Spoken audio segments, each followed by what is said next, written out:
What have you learned on the skills development side? So I'll say from my perspective, what I liked about pro bono is I could learn how to lawyer and how to have Right. client interactions without the natural limitations of where you are in your job, right? So as a Mm. new lawyer, you're very much at the will of all of the people who are working around you, who are figuring out which assignment you're going to get, what scope of role you're going to have with the assignment. And you're oftentimes part of a really large team, especially if you're part of a large organization and a large legal team.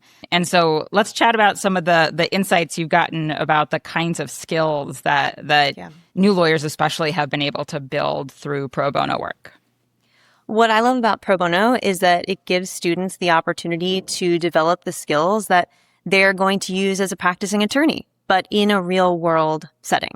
And so depending on what type of opportunity they pick up, it could be anything from conducting client interviews to issue spotting to legal research or drafting. And as importantly, I think you're also learning skills that you can't learn in a classroom. So things like judgment, empathy, cultural competency, engaging with clients that are seeking challenges. And so you're learning to engage with the legal system in a way that allows you to interact with people and not just the law. And that to me is how you create really well-rounded and advanced students coming out of school.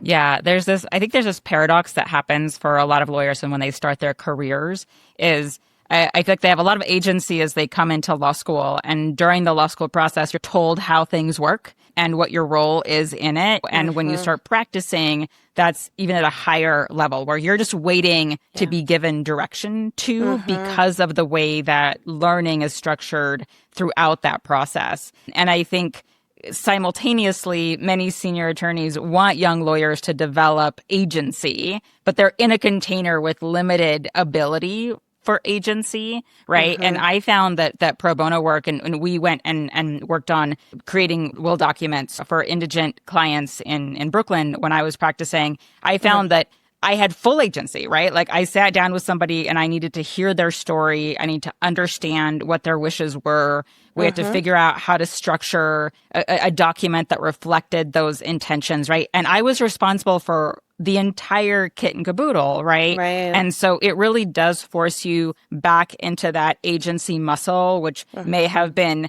working differently through the law school learning and lawyer learning process where you have full responsibility. And that's that person's livelihood, rights, right? Like so much is on the line there that I think it does force you into a different learning modality and a different skill development. Well, similar to that, in addition to creating independence, which I agree with, it also allows students to be really exploratory in how they think about the law in different practice areas, because most students come in not knowing necessarily what type of law they want to practice or which communities they want to be working with. And so they get to explore different issue areas and legal problems to solve. And that I think is really important to be exploring early on and continue to refine throughout your law school career. And then in addition to that, you're also building confidence as you go through the process and you meet with more pro bono clients and work on different types of pro bono opportunities. I mean, you're really learning to see yourself as an advocate and not just as a student. And that hands-on experience coupled with the supervision and, as you mentioned, managing the process from beginning to end just creates a more confident, I think, law student that allows you to really trust folks who are coming into firms and they know how to manage something from beginning to end without needing to hold their hand. So it's a really good point.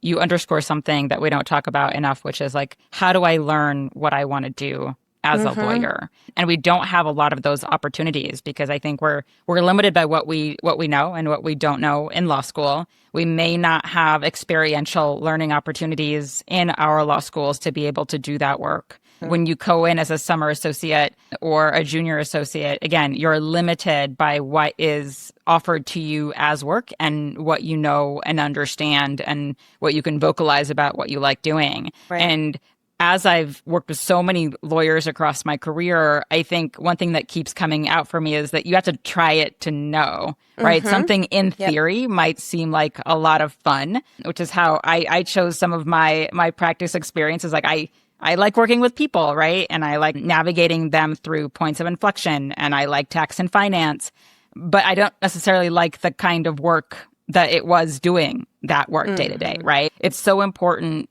to have an idea in your head that is thoughtful and intentional around things that are important to you, but then you get into the actual day to day of it and you get to iterate. And I think in law school and early legal practice, you actually don't have much space to iterate. And so here, like, you get to learn a lot about yourself while also helping people and under the supervision of others completing legal work. But I do think there's a lot there in terms of knowing the value of what you like and what you may not like, as much as far as just like the practice of a particular practice area or a particular kind of legal work.